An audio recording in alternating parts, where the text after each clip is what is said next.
Assalamualaikum warahmatullahi wabarakatuh. Perkenalkan, nama saya Idli Fadlia Ramadhani dari kelas D dengan NIM 2203045020047. Pada kesempatan kali ini saya akan mempresentasikan hasil dari proposal saya yang berjudul Peran Pendidikan Kesehatan dalam Meningkatkan Kepatuhan Tuberkulosis pada Remaja. Kesehatan merupakan salah satu aspek penting harus dijaga oleh setiap individu untuk mencapai kualitas hidup yang optimal. Namun, dengan perkembangan laju penyakit Indonesia dewasa ini sangat memprihatinkan. Tanpa adanya usaha pengawasan dan pencegahan yang sangat cepat, usaha di bidang ekonomi dan sosial yang telah dilaksanakan secara maksimal dan akan merugikan masyarakat dan negara. Salah satu penyakit menular kronis yang telah menjadi perhatian serius di berbagai negara termasuk Indonesia adalah tuberkulosis. Penyakit berbahaya ini sampai membuat World Health Organization mencanangkan target pengendalian TB melalui strategi NTB untuk mengurangi angka prevalensi dan mortalitas akibat TB secara signifikan. Tuberkulosis merupakan penyakit menular yang masih menjadi masalah kesehatan masyarakat di dunia, terutama di Indonesia. Kesembuhan total membutuhkan 6 bulan pengobatan dan menjadi tantangan untuk pasien dan para tenaga kesehatan. Pengobatan TB yang tidak lengkap dapat menyebabkan penularan yang berkepanjangan, peningkatan risiko pengembangan TB resisten obat, dan kematian yang lebih tinggi. Pengobatan TB biasanya memakan waktu setidaknya setengah tahun, yang membuat pasien rentan terhadap penghentian pengobatan dan putus obat. Penyakit tuberkulosis sudah diketahui lebih dari 1 abad yang berlalu, yakni sejak dikemukakannya kuman penyebab tuberkulosis oleh Robert Koch tahun 1882. Namun sampai saat ini penyakit tuberkulosis tetap menjadi masalah kesehatan di tingkat dunia maupun di Indonesia. Untuk pencegahan tuberkulosis, berbagai upaya harus terus dilakukan agar dapat memutus rantai penularan, menegakkan diagnosis cepat, mengendalikan infeksi dengan baik, dan pengobatan yang efektif merupakan hal yang sangat penting dalam memberantas TBC di masyarakat. Meski usaha-usaha pencegahan tuberkulosis telah banyak dilakukan, namun kenyataan di lapangan menunjukkan bahwa tingkat kepatuhan pengobatan TB pada remaja masih rendah. Berdasarkan laporan dari Kementerian Kesehatan Republik Indonesia, sejumlah pasien TB remaja menghentikan pengobatan sebelum selesai karena berbagai alasan seperti kurangnya pengetahuan, rasa bosan, stigma sosial, serta minimnya dukungan dari lingkungan sekitar. Ketidakpatuhan ini menyebabkan angka default rate pengobatan TB pada remaja cukup tinggi, sehingga berpotensi memperburuk kondisi kesehatan pasien dan memperpanjang rantai penularan penyakit di masyarakat. Dengan demikian, hal ini sudah bukan hanya peran tenaga kesehatan saja. Perlu adanya dukungan keluarga dan masyarakat mempunyai andil yang besar dalam meningkatkan kepatuhan pengobatan penderita. Oleh karena itu, pengetahuan masyarakat yang belum optimal perlu dilakukan edukasi sebagai upaya pencegahan penyakit TBC agar dapat terjadi pemutusan rantai penularan sehingga penyakit TBC dapat terkendali. Kelompok masyarakat yang dinilai memiliki pengetahuan yang tinggi dan berpotensi mampu untuk menyebarkan edukasi kepada kelompok sebaya, keluarga, dan masyarakat adalah remaja. Penelitian ini diharapkan dapat memberikan kontribusi dalam mengatasi masalah ketidakpatuhan pengobatan TB pada remaja, sehingga dapat mendukung program nasional dan global dalam pengendalian TB. Adapun tujuan dari dibuatnya proposal ini yaitu 1. Untuk menganalisis tingkat kepatuhan pengobatan tuberkulosis pada remaja. 2. Untuk mengidentifikasi faktor-faktor yang mempengaruhi kepatuhan pengobatan pada remaja. 3. Untuk menyusun strategi pendidikan kesehatan seperti apa yang efektif dalam mendorong remaja untuk patuh terhadap pengobatan tuberkulosis. Dan adapun manfaatnya yaitu 1. Sebagai bahan masukan bagi pengembangan ilmu pengetahuan khususnya di bidang keolahragaan menyangkut tentang hubungannya peran pendidikan kesehatan dalam meningkatkan kepatuhan pengobatan tuberkulosis pada remaja. 2. Sebagai pemahaman lebih mendalam kepada remaja tentang pentingnya kepatuhan pengobatan TB untuk kesehatan diri dan komunitas. 3. Sebagai bahan informasi bagi mahasiswa yang berminat untuk melakukan penelitian selanjutnya dengan melibatkan variabel lain dengan populasi yang lebih luas. Kemudian tinjauan pustaka. 1. Kajian teori. A. Definisi tuberkulosis. Menurut WHO, tuberkulosis merupakan penyakit yang menjadi perhatian global. Jadi, penyakit tuberkulosis adalah penyakit yang berbahaya dan mematikan, akan tetapi dapat segera disembuhkan jika penderitanya rajin minum obat. TB merupakan penyakit menular yang disebabkan oleh bakteri Mycobacterium tuberculosis. Tuberkulosis adalah penyakit menular yang dapat menginfeksi semua kalangan mulai dari bayi, anak-anak, dan remaja. B. Klarifikasi tuberkulosis. Menurut Kementerian Kesehatan Republik Indonesia pada tahun 2011, penyakit tuberkulosis dapat diklasifikasi menjadi 4, antara lain 1. Tuberkulosis paru, yaitu tuberkulosis yang menyerang jaringan parenkim paru, tidak termasuk pleura atau selaput paru dan kelenjar pada hilus.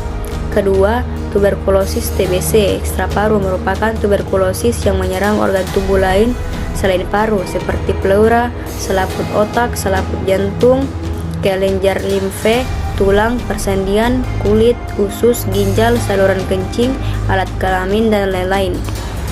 Ketiga, tuberkulosis paru basil tahan asam atau BTA positif memiliki ciri sebagai berikut. Yang pertama adalah sekurang-kurangnya 2 dari 3 spesimen dahak pagi sewaktu SPS. Hasilnya basil tahan asam atau BTA positif dan foto toraks dada menunjukkan gambaran tuberkulosis. Ketiga adalah 1 spesimen dahak SPS, hasilnya basil tahan asam BTA positif dan biakan kuman tuberkulosis positif. Keempat adalah lebih spesimen dahak, hasilnya positif setelah 3 spesimen dahak SPS pada pemeriksaan sebelumnya. Hasilnya basil tahan asam atau BTA negatif dan tidak ada perbaikan setelah pemberian antibiotika dan obat antituberkulosis. 2. Pendidikan kesehatan. Pendidikan kesehatan dalam arti pendidikan secara umum adalah segala upaya yang direncanakan untuk mempengaruhi orang lain, baik individu, kelompok, atau masyarakat, sehingga mereka melakukan apa yang diharapkan oleh pelaku pendidikan atau promosi kesehatan. Dan batasan ini tersirat unsur-unsur input, sasaran, dan pendidik dari pendidikan, proses atau upaya yang direncanakan untuk mempengaruhi orang lain, dan output melakukan apa yang diharapkan.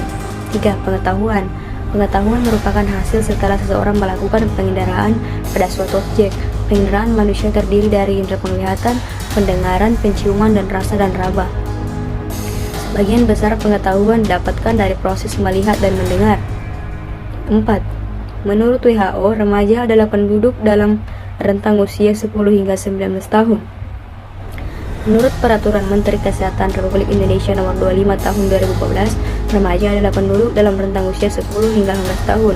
Dan menurut Badan Kependudukan dan Keluarga Berencana atau BKKBN, rentang usia remaja adalah 10 hingga 24 tahun dan belum menikah. Remaja mengalami perubahan-perubahan baik fisik maupun psikis, dan perubahan yang tampak paling jelas adalah perubahan fisik, di mana tubuh berkembang sehingga mencapai tubuh orang dewasa, yang turut disertai dengan perkembangan reproduksi. Remaja juga mengalami perkembangan secara kognitif dan mulai berpikir abstrak layaknya orang dewasa. Adapun hipotesisnya, yaitu hipotesis adalah jawaban sementara dengan masalah penelitian yang kebenarannya harus diuji secara empirik. Adapun hipotesis dalam penelitian ini adalah H0, pendidikan kesehatan tidak memiliki pengaruh signifikan terhadap kepatuhan pengobatan tuberkulosis pada remaja. H1, pendidikan kesehatan tidak memiliki pengaruh signifikan terhadap kepatuhan pengobatan tuberkulosis pada remaja. Adapun metode penelitian yang digunakan dalam proposal ini yaitu menggunakan pendekatan kuantitatif dengan metode eksperimen semu atau kuasi eksperimen. Jenis penelitian ini bertujuan untuk mengukur pengaruh pendidikan kesehatan terhadap kepatuhan pengobatan tuberkulosis pada remaja. Adapun waktu dan lokasi yang digunakan adalah penelitian ini akan dilaksanakan selama 2 bulan, mulai dari Juni hingga Juli. Kemudian populasi dan sampel. 1. Populasi seluruh remaja usia 12 hingga 21 tahun yang terdiagnosa tuberkulosis dan sedang menjalani pengobatan di wilayah puskesmas X. Kedua, sampel. Sampel dipilih menggunakan teknik purposif. sampling dengan kriteria remaja yang terdiagnosis tuberkulosis aktif, bersedia mengikuti penelitian dan tidak memiliki komorbiditas yang mempengaruhi kepatuhan pengobatan. Jumlah sampel minimal dihitung berdasarkan rumus Slovin dengan tingkat kepercayaan 95%. Definisi operasional variabel. 1. Pendidikan kesehatan atau variabel bebas. Intervensi edukasi yang diberikan dalam bentuk ceramah, diskusi interaktif, dan media visual mengenai pentingnya pengobatan tuberkulosis. Kedua, kepatuhan pengobatan atau variabel terikat. Tingkat ketaatan remaja dalam mengikuti jadwal pengobatan sesuai anjuran tenaga kesehatan. Prosedur penelitian. 1. Perizinan kepada instansi terkait. 2. Perekrutan dan pelatihan tenaga edukator. 3. Tahap pelaksanaan melakukan pretest pada kedua kelompok. 5.